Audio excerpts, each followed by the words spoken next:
অনেক অনেক সময় কেউ কিরকম করে, তো আলাদা আলাদা রকম। তা আরতির নিয়ম কি?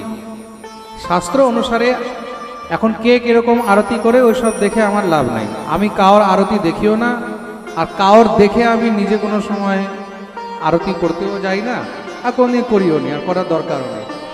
যেটা শাস্ত্র সিদ্ধান্ত, শাস্ত্র অনুসারে আরতির ক্রমণিকাটা কি এটা ভালো করে জেনে নাও। বলবো আজকে? কে কে জানতে চাও? অনেক লোক জানতে চায় না, দরকার নেই বলো। চলো এগিয়ে যাই তাহলে। পুতনা, হ্যাঁ, কে কে জানতে চায় হাত তোলো তাহলে। হ্যাঁ, এইটা হলো সিস্টেম। প্রেম সে বলো, জোর সে বলো, আরো জোরে। পিছনে যারা আছে দুনো হাত তুলে জয় জয় শ্রীরাম। আমার পাঠে বসলে এখানে একদম অ্যাক্টিভ থাকতে হবে। যদি ভাবে ঘুমিয়ে থাকবো, এমনি করে থাকবো, তাহলে চলবে না। প্রেম সে বলো। তা আরতির ক্রমণিকা কি, কিভাবে ভগবানকে আরতি করবে ওটা জেনে নাও। কার পরম্পরায় কে কোন সিদ্ধান্তে আরতি করে ওইগুলো নিজের নিজের ব্যক্তিগত বিষয়। যারা যারা আমাকে ফলো করে বা আমার পাঠকে ফলো করে তাদের জন্য আমি বলে দিচ্ছি। আরতির ক্রম, যখন আপনি আরতি করবেন তখন সর্বপ্রথম ধূপ দেখাতে হয়। কি দেখাতে হয়? ধূপ। প্রথম হলো ধূপ, ধূপের পরে হলো দীপ। প্রথম কি? ধূপ, ধূপের পরে কি? দীপ, দীপের পরে তৎপশ্চাৎ এবার জল। ধূপ, দীপ, তারপরে কি? জল। জল কিসের মধ্যে দেখবে? শঙ্খের মধ্যে। ভগবানের আরতি জল শঙ্খের মধ্যেই কিন্তু রাখা উচিত, এটাই হলো শ্রেষ্ঠ। এখন যার কাছে শঙ্খ নেই, শঙ্খ যদি কোনো প্রকারে না থাকে, তখন কোনো পাত্রের মধ্যে জল নিয়েও কিন্তু ভগবানের আরতি করা যায়। বুঝতে পেরেছ? মনে থাকবে। তা আরতির স্তরটা কিভাবে আরম্ভ হলো? প্রথম হলো ধূপ, তারপরে দীপ, তারপরে হলো জল। জলের পরে তৎপশ্চাৎ এবার বস্ত্র। আজকালকার শব্দে আমরা বলি রুমাল। রুমালটা আমাদের ভাষা নয়, রুমালটা হলো উর্দু ভাষা, মুসলিমদের ভাষা। তা আমাদের ভাষায় সেটাকে কি বলবো আমরা? বস্ত্র। কি বলা হয়? বস্ত্র। বস্ত্র বলতে কেমন বস্ত্র? বলে মুখমার্জনীয় বা অঙ্গবস্ত্র ইত্যাদি যেগুলো হয়, যেটা দিয়ে ভগবান হাত মুছবেন বা মুখ মুছবেন, এই প্রকারের বস্ত্র, ছোট বস্ত্রের টুকরো দিয়ে তখন সেটা দিয়ে আরতি করা উচিত। এটা হলো আরতির ক্রম।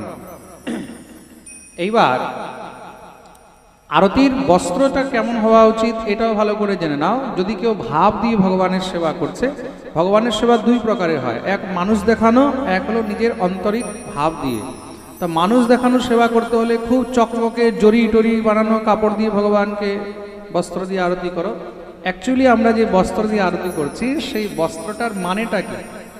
বস্ত্রটার মানে হলো যে ভগবান যখন গোচারণ থেকে এসেছেন বা এখন ভোগ আরতি হলো, তো ভোগ লাগিয়েছেন, তো ভগবানের আমরা ওই বস্ত্র দিয়ে কি করলাম? হাত মুছে দিলাম, মুখ মুছে দিলাম। তো বস্ত্র যদি বেশি তার মধ্যে জড়ি টরি লাগানো থাকে তাহলে কি হবে? ঠাকুরের আঘাত লাগতে পারে। তার জন্য সেই বস্ত্র অত্যন্ত সুকোমল হওয়াটাই সবথেকে উত্তম। বস্ত্র হলো, বস্ত্রের পরে তৎপশ্চাৎ এবার ব্যজন। ব্যজন মানে হাওয়া, ব্যজন মানে পাখা। পাখা বলতে আপনার কাছে যদি ময়ূর পাখা আছে তাহলে আপনি ময়ূর পাখা দিয়ে আরতি করুন। বলে মহারাজ জি আমার কাছে চামর নেই, কোনো অসুবিধা নেই। কেউ যদি বলে মহারাজ জি আমাদের কাছে ময়ূর পাখা অ্যাভেলেবেল নেই, হতেও পারে, তাই তো? সব জায়গায় যে ময়ূর পাখা অ্যাভেলেবেল হবে তার তো কোনো গ্যারান্টি নেই। তা আপনার কাছে যদি ময়ূর পাখা না থাকে, আপনার কাছে যদি চামরও না থাকে, তাহলে যদি হাত পাখাও থাকে, সেই হাত পাখা দিয়েও ভগবানকে ব্যজন আরতি করা হয়। এটাকে কি বলা হয়? ব্যজন। তো ব্যজন আরতি যদি আপনার কাছে তিনটি রয়েছে, যদি তিনটি বস্তু উপলব্ধ রয়েছে, ময়ূর পুচ্ছ, গোপুচ্ছ মানে চামর, ময়ূর পাখা এবং হাত পাখা। হাত পাখা যেরকম তালের হয়, তাল তাল গাছের যে পাতা হয় এটা দিয়েও অনেকে করে, খেজুর গাছের দিয়েও হয়। সেটাও যদি না হয় তাহলে অনেকে নিজের ঘরের মধ্যেও বানিয়ে নেওয়া হয়। তা সেই ক্রমের মধ্যে আগে আপনি ময়ূরপুচ্ছ দিয়ে আরতি করলেন, ময়ূরপুচ্ছ দিয়ে আরতি করে তৎপশ্চাৎ এবার চমর দিয়ে আরতি করলেন। কি দিয়ে? চমর। চমর মানে যেটাকে আমরা চামর বলি, চামর দিয়ে আরতি করলেন। আর এই প্রকার যখন চামর দিয়ে আরতি হয়ে গেল, তৎপশ্চাৎ এবার পুষ্প। তারপরে কি হবে? পুষ্প। পুষ্পটা সব থেকে শেষে। অনেকে কি করে মাঝখানে পুষ্প ঢুকিয়ে দেয়, এটা কিন্তু ভুল, এটা রং। পুষ্প আরতি কখন হবে? একদম শেষে, সর্বশেষে পুষ্প আরতি হবে। এটাই হলো আরতির নিয়ম, মনে থাকবে। সর্বশেষে পুষ্প আরতি দিয়ে তৎপশ্চাৎ ভগবানকে। পুষ্প আরতির মানে কি? পুষ্প আরতি মানে পুষ্পাঞ্জলি।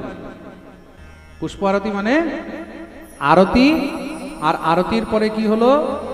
পুষ্পাঞ্জলি। তা পুষ্প আরতির মধ্যে আপনি কি কি রাখতে পারেন? সব রকমের পুষ্প রাখতে পারেন, বেলপাতাও রাখতে পারেন। যদি আপনি নারায়ণকে আরতি করছেন, তাহলে আপনি সেখানে কি কি রাখতে পারেন? পুষ্প রাখতে পারেন। আর পুষ্পের সঙ্গে আপনি সেখানে বেলপাতাও রাখতে পারেন, কোনো অসুবিধা নেই। এটা হলো পুষ্পাঞ্জলি। তার জন্য পুষ্প আরতি সর্বশেষে, এটা হলো নিয়ম। প্রেম সে বলো, মনে থাকবে আজ থেকে। এটা হলো আরতির বাস্তবিক ক্রম। এবার বাকি যে যেরকম করে সেটা নিজের নিজের ব্যক্তিগত ইচ্ছা। এখন সেটার মধ্যে আমার কোনো প্রকারের হস্তক্ষেপ, ইন্টারফেয়ার নেই। যে যেরকম পারো সেরকম করো, প্রেম সে বলো। কিন্তু আমি যেই ক্রমটা শাস্ত্র সিদ্ধান্ত মতন করি, বা আমাদের পরম্পরায় যেটা হয়, বা আমাদের শ্রী গুরুদেব যেটা আমাকে বলেছেন, সেটা আমি আজকে আপনাদেরকে একদম পরিষ্কারভাবে বলে দিলাম। বলিয়ে ভক্তবৎসল ভগবান।